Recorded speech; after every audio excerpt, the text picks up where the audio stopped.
દર્શક મિત્રો, આઝાદ સમાચારમાં આપનું સ્વાગત છે। આજે આપણે એક એવી હસ્તી સાથે છે જેમને ટ્રેકિંગને લઈને ખૂબ જ બહોળો અનુભવ છે। ચાલો આપણે અરુણ પટેલ પાસેથી જાણીએ કે એમને આ શરૂઆત કેવી રીતે કરી અને એમના અનુભવો કેવા રહ્યા। સર, ટ્રેકિંગની શરૂઆત થઈ, તમે ગ્રીન ટેલ સાથે જોડાયેલા છો, શું કહેવા માંગશો ગ્રીન ટેલ વિશે અને તમારા વિશે? ગ્રીન ટ્રેલ્સ એક કંપની છે જે એડવેન્ચર ટુરિઝમ ઓર્ગેનાઇઝ કરે છે અલગ અલગ લોકેશન પર। મેઇનલી અમારું ફોકસ જે એવી લોકેશન્સ છે જ્યાં એડવેન્ચર એક્ટિવિટીઝ થઈ શકે, like camping, trekking, paragliding, river rafting, scuba diving, તો એવી લોકેશન્સ પર અમે કેમ્પિંગ ઓર્ગેનાઇઝ કરતા હોઈએ છીએ અમારી ટ્રીપ્સ। અને આ બધું હું જાતે 2011થી કરી રહ્યો છું। 11 થી કરી રહ્યા છો, અત્યાર સુધી તમે કેટલી ટ્રેકિંગ કરી છે? એવું ગણવું તો ઘણું મુશ્કેલ છે, બટ હિમાલયન રેન્જની વાત કરીએ તો અપ્રોક્સ 50 થી 60 ટ્રેક કર્યા છે હિમાલયન રેન્જમાં। બાકી અહીંયા ગુજરાતમાં અને બીજા લોકલ્સ સહ્યાદ્રીમાં તો ઘણા બધા ટ્રેક્સ કર્યા છે। અત્યાર સુધીની સૌથી હાઈએસ્ટ ટ્રેકિંગ જો તમે કરી હોય એ કઈ છે? સ્ટોક કાંગરી કર્યો છે પીક, જેની હાઈટ અપ્રોક્સ 20,500 ફીટની આસપાસ છે। એ સ્ટોક ટ્રેકિંગ કરતી વેળાએ તમને કેટલો ટાઈમ લાગ્યો? ક્યારે કરી હતી મતલબ એ? સ્ટોક કાંગરી ટ્રેક મેં 2019માં કર્યો હતો, જસ્ટ કોવિડની પહેલા નો ડાઉટ ઘણો ડિફિકલ્ટ ટ્રેક છે, ઘણો અઘરો છે, એટલે ટાઈમ ડ્યુરેશન પણ એ રીતે થોડુંક વધારે હોય। જનરલ ટ્રેક બધા 5 દિવસના હોય, પણ એમાં વધારે ટાઈમ લાગે છે। રોજ તમે ટ્રેકિંગના સમયે કેટલા દિવસનું મતલબ કેટલા કિલોમીટર ચાલ્યા હતા? એવરેજ વોકિંગ લગભગ 8 થી 10 કિલોમીટરનું રહેતું હોય છે ટ્રેકમાં। જ્યારે ચડતા હોઈએ ત્યારે 8-10 કિલોમીટર હોય, ઉતરતા હોઈએ ત્યારે થોડુંક વધારે હોય છે।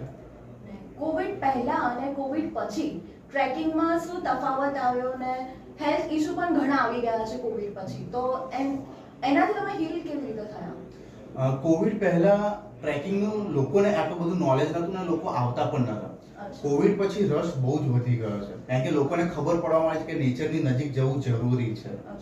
અને નેચરની નજીક જઈએ તો આપણી બોડી ઓટોમેટિક હીલ થવા મળે, કારણ કે આપણે અહીંયા બધા રહીએ છીએ તો પોલ્યુશન જ ઇન્હેલ કરીએ છીએ, ખાવા પીવામાં, હવામાં બધે જ પોલ્યુશન છે। ત્યારે ત્યાં આગળ બધું જ નેચરલ છે, બધું પ્યોર ફોર્મમાં છે હજી, એટલે પ્યોર ફોર્મ લેવા માટે પણ ત્યાં જવું જરૂરી છે। અને પ્લસ ટ્રેકિંગ કરીએ એટલે આપણે બોડીના ફેફસાથી માંડીને બધી જ અલગ અલગ જે અવયવો છે બધાને એક્સરસાઇઝ મળે, અને ત્યાં જઈને પ્યોર ઓક્સિજન ઇન્હેલ કરીએ, નેચરલ એલિમેન્ટ્સની નજીક રહીએ એટલે એના ગુણો પણ આપણી અંદર આવતા જાય। એટલે લોકો નેચરથી કનેક્ટ થવા માટે ટ્રેકિંગ કરી રહ્યા છે। યસ, અને મારું જે ગ્રીન ટ્રેલ્સ કંપની છે એનો મેઇન ઉદ્દેશ્ય છે કે લોકોને નેચરની નજીક લઈ જવા છે।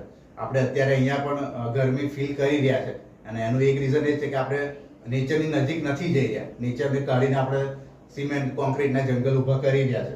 એની જગ્યાએ પ્યોર જંગલમાં જવું જરૂરી છે, અને એ લોકો જો જાણશે તો એ જંગલ અહીંયા પણ બનાવશે તો અહીંયા પણ ટેમ્પરેચર ડાઉન થઈ જશે।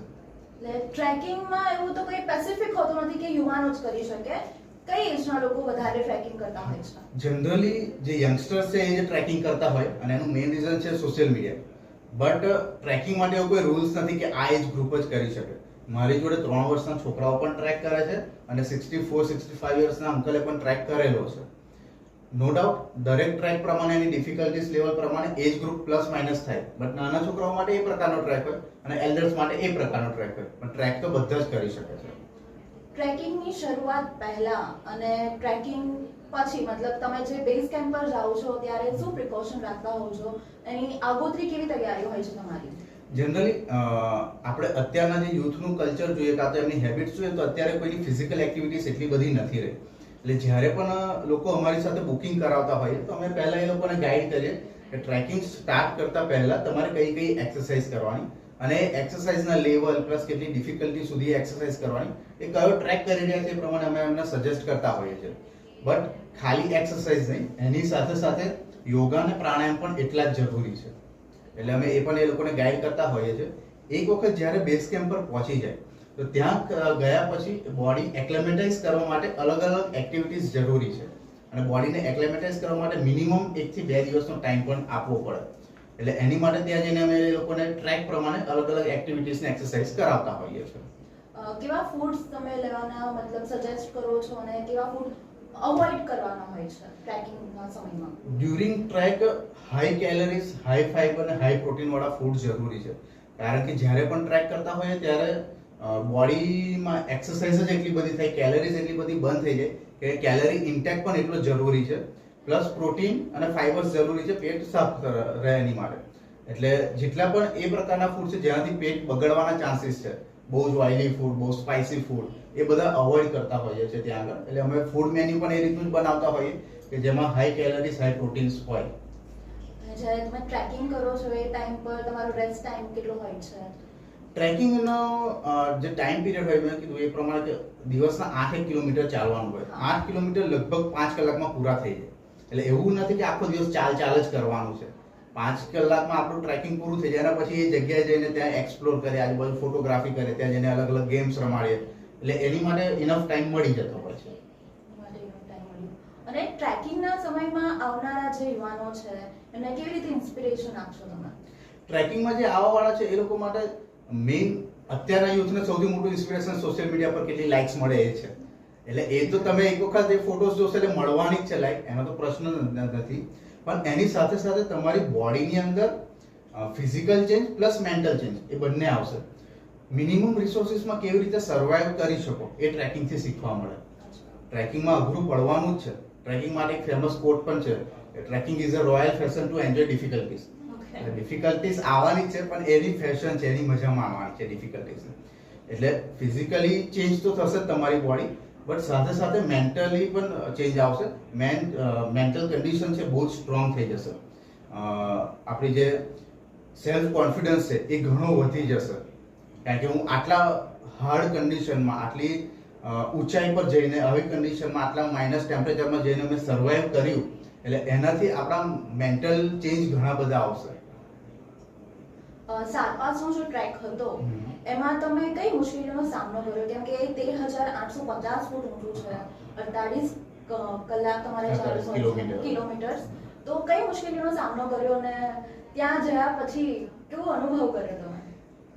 સૌથી પહેલી મુશ્કેલી આપણા લોકોને, ગુજરાતીઓને પડે કે આપણે અહીંયા વોર્મ એટમોસ્ફિયરમાં રહીએ છીએ, ગરમ એટમોસ્ફિયરમાં રહીએ છીએ, અને ત્યાં અત્યારે પણ સ્નો છે. ત્યાં જે ટોપ છે ત્યાં આગળ -5, -10 ડિગ્રી આરામથી જતું હોય છે. એટલે સૌથી મોટું ચેલેન્જ છે temperature, atmosphere. Plus second challenge છે એટમોસ્ફિયરિક પ્રેશરની. આપણે અહીંયા ગ્રાઉન્ડ પર રહીએ છીએ તો અહીંયા પ્રેશર અલગ હોય, ત્યાં હાઇટ પર પ્રેશર અલગ હોય, એટલે બોડીને એક્લેમેટાઇઝ એની માટે કરવી પડે. અને ત્રીજી ચેલેન્જ આવે કે વેધરને પ્રેશરને લીધે આપણે અહીંયા પણ જોતા હોય કે શિયાળામાં આપણે પાણી ઓછું પીએ, તો ત્યાં આગળ સેમ કન્ડિશન છે, ઠંડીમાં જઈ રહ્યા છે, પાણી પીતા નથી. અને ત્યાં આગળ ચાલીએ એટલે આપણી બોડીમાંથી પાણી તો નીકળવાનું જ છે બહાર, એટલે આપણે લિક્વિડ ઇન્ટેક ના લઈએ, એટલે એના લીધે ઘણા બધા લોકોને ડિહાઇડ્રેશન ને બધા પ્રોબ્લેમ થતા હોય છે. એટલે એની માટે અમે ત્યાં આગળ ફૂડ પણ થોડું લિક્વિડ વાળું વધારે આપીએ, કે દરેક મિલમાં એક લિક્વિડ હોય, લિક્વિડ સ્વીટ્સ હોય, અને ચા કન્ટિન્યુઅસ આપ્યા કરે, ચા કોફી, એટલે લિક્વિડ ઇન્ટેક થાય. એટલે મેઇન લોકોને ડિહાઇડ્રેશનના ઇશ્યુઝ થતા હોય છે, પ્લસ એટમોસ્ફિયર અને ટેમ્પરેચરના ચેન્જના લીધે થોડા ઘણા પ્રોબ્લેમ આવતા હોય છે. તો એ ટાઈમ પર તમે મતલબ કોન્ફિડન્સ કેવી રીતે લાવો છો અને કેવી રીતે એ સિચ્યુએશનને ડીલ કરો છો? સિચ્યુએશનને ડીલ કરવા માટે મેઇન તો અમારી પાસે એક્સપિરિયન્સ છે, એટલે અમને ખબર પડે કે આ પ્રોબ્લેમ કયા રીઝનના લીધે છે. દાખલા તરીકે એક કોમન રીઝન હોય કે વોમિટ થવી અથવા માથું દુખવું, તો ઘણા બધા રીઝનના લીધે વોમિટ થઈ શકે, માથું દુખી શકે, પણ પર્ટિક્યુલર આ કેસમાં કેમ થયું છે એ અમને ખબર પડે, અને એના લીધે અમે લોકો એમને એ રીતે ગાઈડ કરતા હોઈએ. અને મેઇન મોટાભાગના પ્રોબ્લેમ હોય છે ડિહાઇડ્રેશનના લીધે અને એટમોસ્ફિયર ચેન્જના લીધે. પ્રેશર ચેન્જ થાય એના લીધે, બીપી ચેન્જ થાય એના લીધે મેઇન પ્રોબ્લેમ થતા હોય છે. બટ મેઇન ડિહાઇડ્રેશનનો બહુ મોટો ઇશ્યુ છે. ડિહાઇડ્રેશન, એના માટે તમે લિક્વિડ આપતા હો છો? લિક્વિડ ઇન્ટેક કન્ટિન્યુઅસ કરાવ્યા કરીએ અમે. ને પ્રોબેબલી ચા અને કોફી આપવા પાછળનું શું હોય છે? એ એક ગરમ ફૂડ છે, એટલે ત્યાં ઠંડી હોય એટલે આપણે જનરલી પાણી ઠંડુ પીવાનું થોડું અવોઇડ કરીએ. ચા કોફી ગરમ છે, બધાને ટેસ્ટ ભાવતો હોય, ચા પીતા હોય, એટલે એ બને પણ લિક્વિડ જયા કરે બોડીની અંદર. તો ટ્રેકિંગના સમયમાં તમે ડ્રાય ફ્રૂટ્સ કે એવું બધું પીએ? ડ્રાય ફ્રૂટ્સ ને એ બધું અમે આપતા હોઈએ છીએ, પણ જનરલી એ અવોઇડ કરવાનું કહીએ છીએ ડ્રાય ફ્રૂટ્સ ને.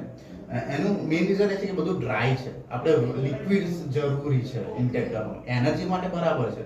બટ એવું જ હોય કે લોકો ચિંગમ કે ડ્રાય ફ્રૂટ્સ પર જ હું ટ્રેક પૂરો કરી લઉં, તો એવું નથી થઈ શકે, અને કરવું પણ ના જોઈએ. તો કેવા ફૂડ્સ ત્યાં લેતા હો છો તમે લોકો? એટલે એમાં મેઇન રોટી, સબ્જી, દાલ, ચાવલ આ કોમન ફૂડ છે, એ જોઈએ. પણ એની સાથે સાથે એક લિક્વિડ સ્વીટ્સ હોય, અલગ અલગ દાલિયા થઈ ગયા, સેવૈયા થઈ ગયા, જે ત્યારે હિમાચલની જે લોકલ ડિશિસ છે, અને જે જનરલી લિક્વિડ ફોર્મમાં બનતી હોય, એટલે એવી સ્વીટ્સ જરૂરી છે.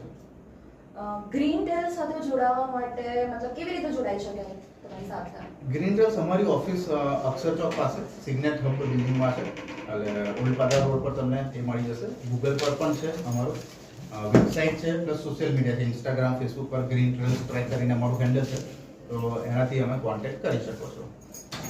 તો આ હતા આપણા સાથે અરુણ પટેલ કે જેમને અત્યાર સુધી ઘણા બધા ટ્રેક કર્યા છે અને ઘણી બધી મુશ્કેલીઓનો સામનો કર્યો છે. એમને ઘણા બધા હેલ્થ ઇશ્યુઝ હતા, પરંતુ એ બધાને તેમને અવોઇડ કરીને હિમાલયની ઊંચાઈઓને છૂવાનો પ્રયત્ન કર્યો છે.